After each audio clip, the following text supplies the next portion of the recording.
नमस्कार, बहुत स्वागत आपका। मैं हूं आपके साथ मनूरा सक्सेना। पश्चिम बंगाल की मुख्यमंत्री ममता बनर्जी ने बांग्लादेश की हालिया संसदीय चुनाव में बांग्लादेश नेशनलिस्ट पार्टी यानी कि बीएनपी की भारी जीत पर खुशी जताई है। उन्होंने बीएनपी के चेयरमैन और अब प्रधानमंत्री पद के लिए लगभग तय तारिक रहमान को फूलों का गुलदस्ता और मिठाइयां भेजकर बधाई दी। ये घटना 15 फरवरी 2026 को रिपोर्ट हुई, जब चुनाव परिणाम आने के बाद उत्सव का माहौल था। ममता बनर्जी ने तारिक रहमान को तारिक भाई कहकर संबोधित किया, जो दोनों के बीच व्यक्तिगत और राजनीतिक निकटता को दिखाता है। बांग्लादेश के 13वें संसदीय चुनाव में बीएनपी ने 2/3 से ज्यादा बहुमत हासिल किया है। इस जीत के साथ तारिक रहमान प्रधानमंत्री बनने की ओर बढ़ चुके हैं।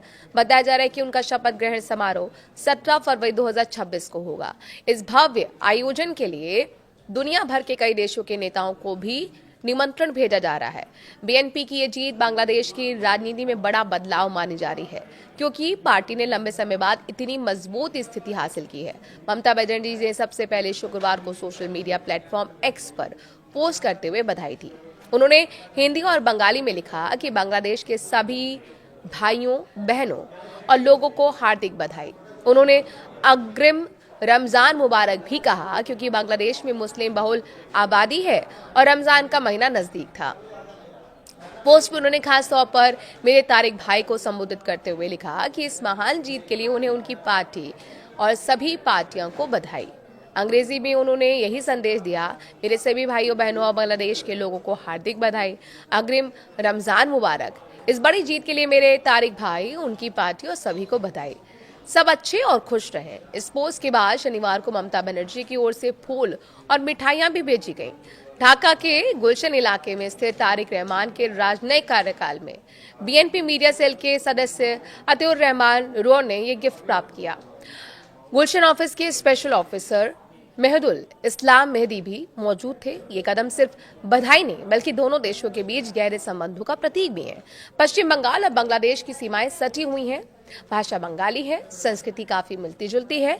ममता बनर्जी का ये जेस्चर दोनों तरफ के लोगों के बीच सांस्कृतिक जुड़ाव को मजबूत करने वाला माना जा रहा है। तारिक रहमान का ये राजनीतिक कमबैक काफी ड्रामेटिक रहा है। वो करीब 17 साल तक निर्वासन में रहे, ज्यादातर समय लंदन में। दिसंबर 2025 में वो बांग्लादेश वापस लौटे थे और चुनाव से पहले उनकी वापसी ने बीएनपी को नई ऊर्जा दी। परिणाम आने के बाद उनकी पार्टी ने ऐतिहासिक बहुमत हासिल किया, जो पूर्व की आवामी लीग सरकार के खिलाफ जनता के गुस्से को भी दिखाता है। अंतरिम सरकार के प्रमुख और नोबेल पुरस्कार विजेता मोहम्मद यूनुस समेत कई अंतर्राष्ट्रीय नेताओं ने भी बीएनपी और तारिक रहमान को बधाई दी है। ममता बनर्जी का ये कदम भारत बांग्लादेश संबंधों को नई गर्माहट लाने वाला बताया जा रहा है। दोनों देशों के बीच पहले से ही कई मुद्दों पर बातचीत चलती है, जैसे कि सीमा, व्यापार, पानी बंटवारा। ममता बनर्जी ने पहले भी बांग्लादेश के साथ अच्छे संबंध बनाए रखने पर जोर दिया है। तारिक रहमान को भाई कहना उनकी तरफ से व्यक्तिगत दोस्ती और सम्मान का संकेत है। बीएनपी की जीत के बाद बांग्लादेश में उत्साह है और ममता का ये संदेश भारत से आने वाली पहली बड़ी बधाई में से एक है। कुल मिलाकर ये घटना सिर्फ राजनीतिक नहीं, बल्कि भावनात्मक और सांस्कृतिक भी है। दोनों तरफ के लोग बंगाली होने के नाते एक दूसरे से जुड़े हुए हैं। तारिक रहमान की जीत और ममता बनर्जी की बधाई से क्षेत्रीय स्थिरता और सहयोग की उम्मीद बढ़ी है। शपथ ग्रहण समारोह में अंतर्राष्ट्रीय स्तर पर ध्यान रहेगा और ममता बनर्जी जैसे नेताओं की भागीदारी से संबंध और मजबूत हो सकते हैं।